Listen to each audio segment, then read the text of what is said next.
أعوذ بالله من الشيطان الرجيم.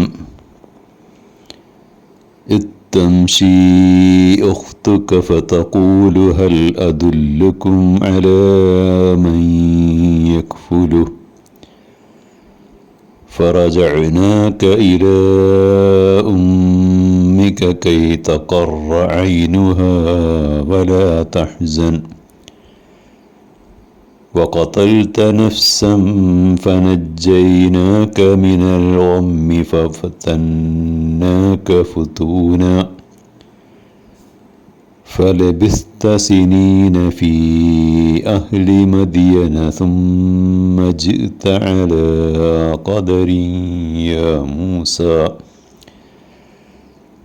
واصطنعتك لنفسي اذهب أنت وأخوك بآياتي ولا تنيا في ذكري. സൂറത്ത് ത്വാഹ 40 മുതൽ 42 വരെയുള്ള ആയത്തുകളാണ്. നിന്റെ സഹോദരി ആ പേടകത്തെ വീക്ഷിച്ചുകൊണ്ട് കരയിലൂടെ നടക്കുന്നുണ്ടായിരുന്നു.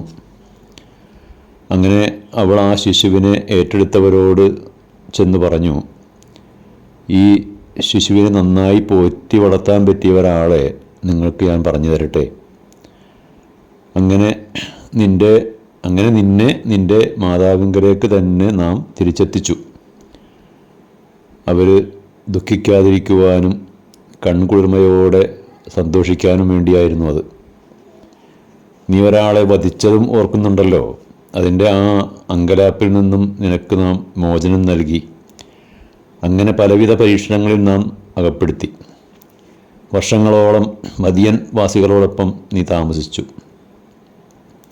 അതൊക്കെ കഴിഞ്ഞ് നീ ഇപ്പോൾ ഇവിടെ എത്തിപ്പെട്ടിരിക്കുകയാണ്.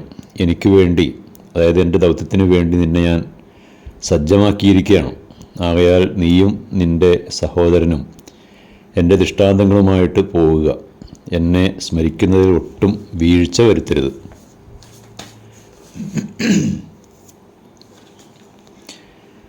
അള്ളാഹുവിൻ്റെ നിർദ്ദേശപ്രകാരം ശിശുവിനെ ഒരു പേടകത്തിലാക്കി നൈൽ നദിയിൽ ഒഴുക്കിയ ശേഷമുള്ള കാര്യങ്ങളാണ് ഈ ആയത്തുകളിൽ വിവരിക്കുന്നത്.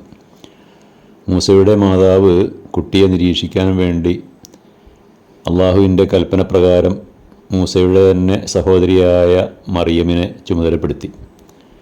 അവൾ പെട്ടകത്തോടൊപ്പം സഞ്ചരിച്ചുകൊണ്ട് ഫറോവയുടെ കൊട്ടാരത്തിൽ ചെന്ന് നിരീക്ഷിച്ചുകൊണ്ടിരുന്നു. കുഞ്ഞ് മുല കൊടുക്കാനായി രാജ്ഞി പല സ്ത്രീകളെയും ഏർപ്പെടുത്തിയെങ്കിലും കുട്ടി മുല കുടിക്കാൻ തയ്യാറായില്ല. അത് മനസ്സിലാക്കിയ ആ സഹോദരി രാജ്ഞിയുടെ അടുത്ത് ചെന്ന് ബോധിപ്പിച്ചു, കുട്ടിയെ മുലയൂട്ടി നന്നായി പോറ്റി വളർത്താൻ പറ്റിയ ഒരാളെ എനിക്കറിയാം. ഉടൻ രാജ്ഞി പറഞ്ഞു, ശരി, എങ്കിൽ നീ ആ സ്ത്രീയെ ഉടൻ വിളിച്ചുകൊണ്ടുവരിക. അങ്ങനെ മൂസയുടെ മാതാവിൻ്റെ കയ്യിൽ തന്നെ ആ ശിശു എത്തിപ്പെട്ടു.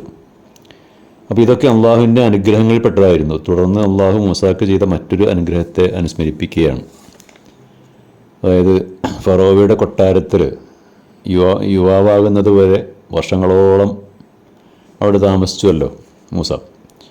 അപ്പോൾ താൻ ഫറോവയുടെ വംശത്തിൽപ്പെട്ടതല്ല എന്നും ഇസ്രായേൽ വംശജൻ ആണെന്നുമുള്ള തിരിച്ചറിവ് അദ്ദേഹത്തിന് ഉണ്ടായിരുന്നു.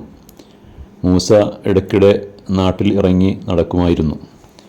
ഒരിക്കലൊരു കിബത്തി, ഒരു കോപ്റ്റിക് വംശജനായ ഒരാൾ ഒരു പാവം ഇസ്രായേലി പൗരനെ ക്രൂരമായി മർദ്ദിക്കുന്നത് കണ്ടു. അത് കണ്ട് ക്ഷമയേറ്റ മൂസ കിബത്തിയെ ഒരടിയടിച്ചു.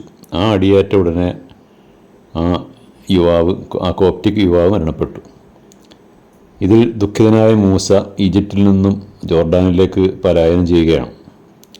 ജോർഡാനിൽ ശുഐബ് നബി അദ്ദേഹത്തിന് അഭയം നൽകുന്നു. ഏതാനും 10 വർഷക്കാലത്തോളം അവിടെ പലവിധ ജോലികളും ചെയ്ത് അവരുടെ സഹായഹസ്തമായിട്ട് മാറി. അതിൻ്റെ പ്രത്യുപകാരം എന്നോണം ശുഐബ് നബി തൻ്റെ മകളെ അദ്ദേഹത്തിന് വിവാഹം ചെയ്തു കൊടുക്കുന്നു. അവിടെ നിന്ന് തിരിച്ചു വരുന്ന വഴിയിലാണ് അള്ളാഹു തുവാ താഴ്വരയിൽ വെച്ച് മൂസയെ വിളിച്ച് ഈ പ്രവാചകത്വം എന്ന ആ ദൗത്യം ഏൽപ്പിക്കുന്നത്.